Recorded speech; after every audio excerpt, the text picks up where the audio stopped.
ಶ್ರೀಗುರುಭ್ಯೋ ನಮಃ. ನಮಃ ಸೂರ್ಯಾಯ ಚಂದ್ರಾಯ ಮಂಗಳಾಯ ಬುಧಾಯ ಚ ಗುರುಶುಕ್ರಶನಿಭ್ಯಶ್ಚ ರಾಹವೇ ಕೇತವೇ ನಮಃ. ಆದಿತ್ಯಾದಿ ನವಗ್ರಹ ದೇವತಾಭ್ಯೋ ನಮಃ.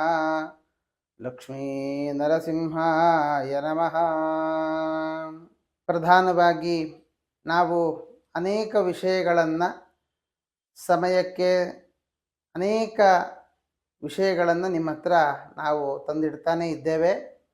ಅದರಲ್ಲಿ ಈಗಾಗಲೇ ತಾವೆಲ್ಲರೂ ಕೂಡ ಗಮನಿಸಿದ್ದೀರಿ, ದಕ್ಷಿಣಾಯಣ ಪರ್ವಕಾಲ ಯಾವಾಗ, ಏನು ಮಾಡಬೇಕು, ಪರ್ವಕಾಲ ಯಾಕೆ ಅನ್ನುವ ವಿಷಯವನ್ನು ತಿಳಿಸಿಕೊಟ್ಟಿದ್ದೇನೆ.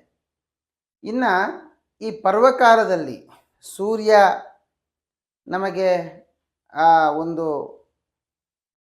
ಪ್ರವೇಶ ಮಾಡುವಂಥದ್ದು, ಕರ್ಕಾಟಕ ರಾಶಿಗೆ ಪ್ರವೇಶ ಮಾಡುವಾಗ ಈ 12 ಗ್ರಹರಿಗೆ ಸಂಬಂಧಪಟ್ಟ ಅಥವಾ 7 ಗ್ರಹರಿಂದಾಗಿ ಮತ್ತು 2 ಛಾಯಾಗ್ರಹದಿಂದಾಗಿ 12 ರಾಶಿಗಳಿಗೆ ಬರಬಹುದಾದಂತಹ ಫಲಾಫಲಗಳ ಒಂದು ವಿವೇಚನೆಯನ್ನು ನಡೆಸಬೇಕು.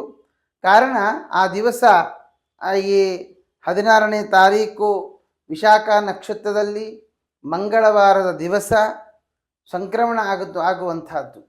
ಸಂಕ್ರಮಣದ ವಿಶೇಷ ಫಲವನ್ನು ಹೇಳ್ತಾರೆ.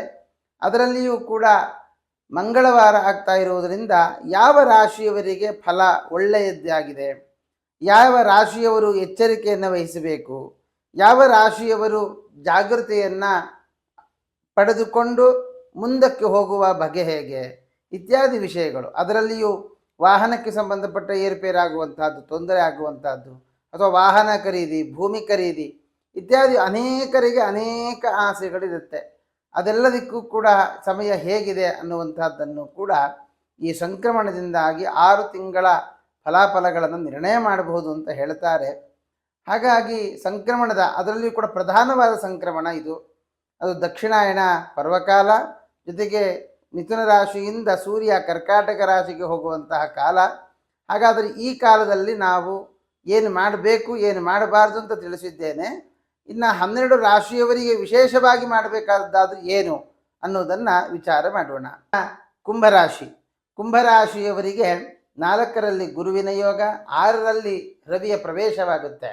7ನೇ ಮನೆಯ ರವಿ 6ನೇ ಮನೆಗೆ ಪ್ರವೇಶವಾದದ್ದರಿಂದ ನಿಮ್ಮ ಮಡದಿಗೆ ಆರೋಗ್ಯದಲ್ಲಿ ಏರುಪೇರಾಗುತ್ತೆ. ಜೊತೆಗೆ ನಿಮಗೂ ಕೂಡ ಸ್ಕಿನ್ ಅಲರ್ಜಿ ಬರುವಂಥದ್ದು, ವಾತ ಪಿತ್ತ ಕಫ ಈ 3ಕ್ಕೂ ಸಂಬಂಧಪಟ್ಟಂತಹ ಸಮಸ್ಯೆಗಳನ್ನು ಎದುರಿಸಬೇಕಾಗುತ್ತೆ.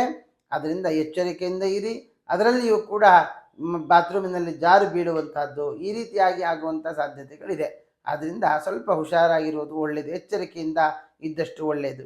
ಹಾಗಾಗಿ ಏನು ಮಾಡಬೇಕು ಪರಿಹಾರವಾಗಿ ಅಂತ ಹೇಳಿದರೆ, ನೀವು ವೀರಭದ್ರನ ವಿಶೇಷವಾದ ಪ್ರಾರ್ಥನೆಯನ್ನು ಮಾಡಿ. ವೀರಭದ್ರನ ವಿಶೇಷ ಅಥವಾ ಭೈರವನ ವಿಶೇಷವಾದ ಪ್ರಾರ್ಥನೆ ಪೂಜೆಯನ್ನು ಸಲ್ಲಿಸುವಂಥದ್ದು.